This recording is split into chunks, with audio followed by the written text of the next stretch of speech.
Okay, this is how to analyze your spending and cut waste. If I mess up on a couple of these, I apologize. I've been doing a lot of these videos. This might be the fifth one today. 25 got $278,000 as of December 2025. It's highly dependent on the market. And I make these videos to try to help people. One, so I get to my life goal and I keep myself accountable for it, and as a reminder of where I came from, and then also to help other people in similar situations and show if I can do it, anybody can do it because I'm not doing anything extraordinary. All right, let's get right into it.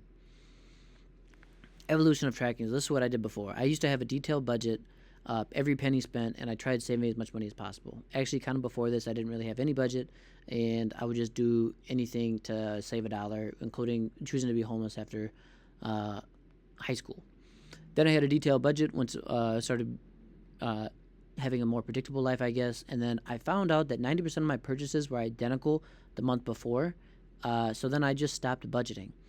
Now I look at monthly totals. So instead of budgeting for every single penny, I just kind of look at my monthly total of how much I made, how much I lost or spent. I mean, the whole goal is not to spend more than I make, which I'm usually extremely good at, which will change over time.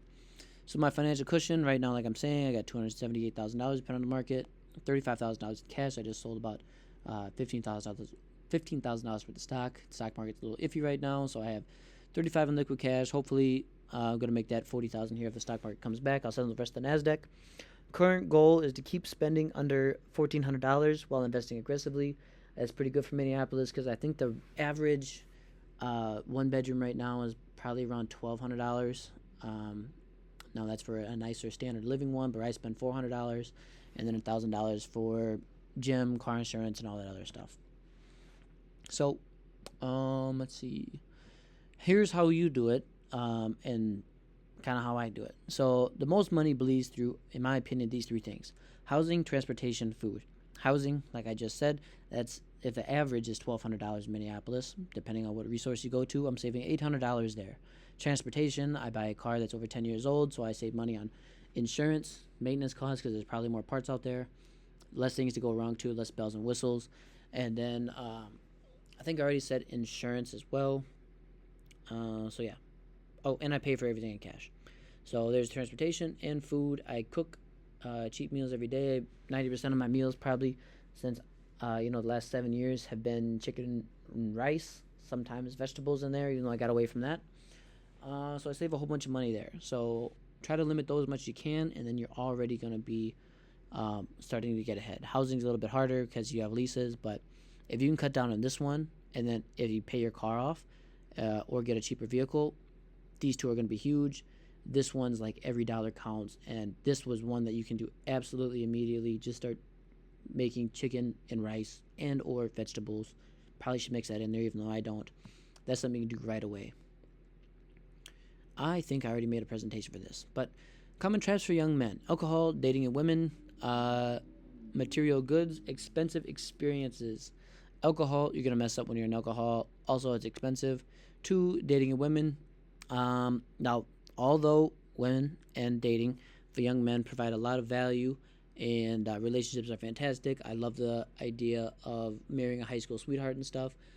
For some of them, you can get very comfortable and you're not necessarily losing money in dates and time with them. You're wasting opportunity cost by getting comfortable and then allowing yourself to slip into the not savage mode, or however you want to say it. Material goods, this is just a complete waste of time. Fancy cars, fancy clothes. If you're in a sales job or a white collar job, appearances matter. So you got to kind of gauge your own situation. But material goods, unless it's for work and giving you an ROI, they're really just a waste of time. Expensive experiences. Now, I have a couple caveats to this. I have 2 jobs that allow me to travel and get paid.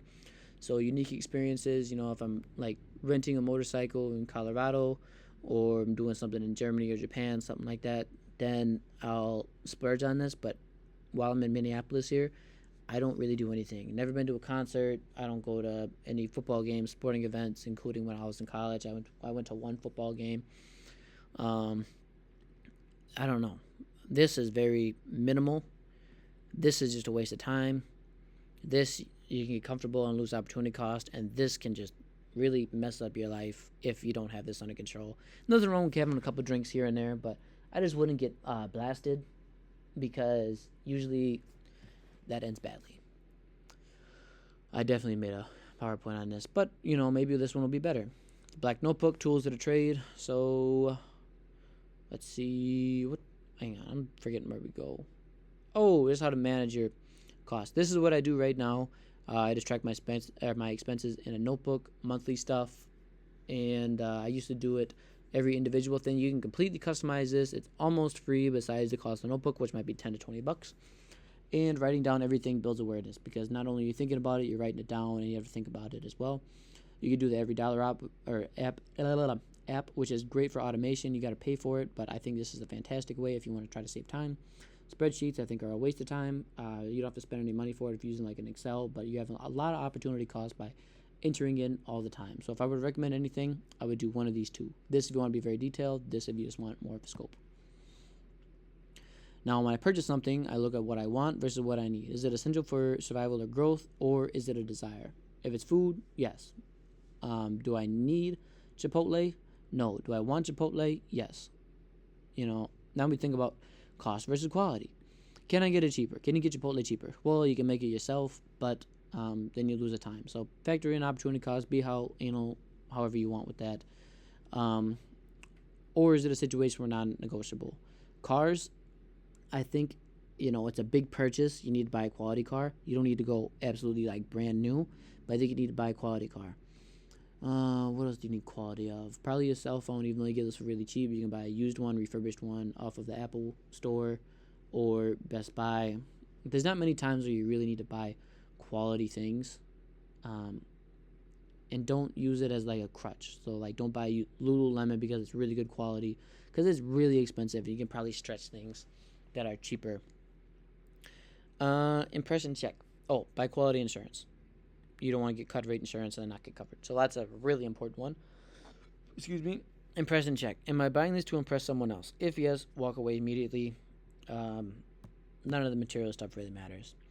Detach identity from spending. Cars, clothes, whatever, personal personas. If it's for an image to try to project to other people, it's not a waste, or it's not worth your time. Just, I don't know. I try to focus on my purpose, and I don't know. I don't have the answers. I'm 25, what do I know? Philosophy of gratitude.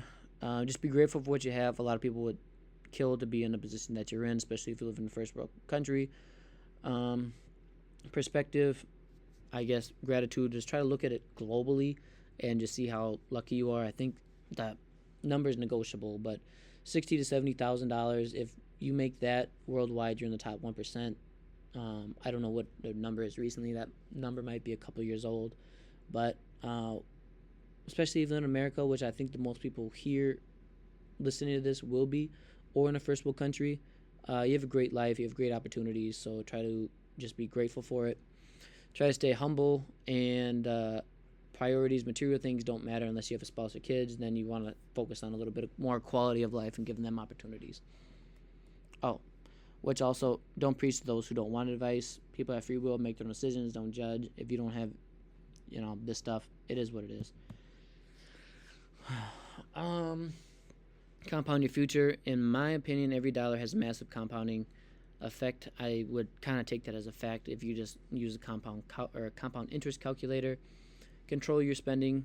Then your future will be unstoppable. You have a big nest egg and stuff, so you can do whatever you want, what you're passionate about, provide for your family, which is great.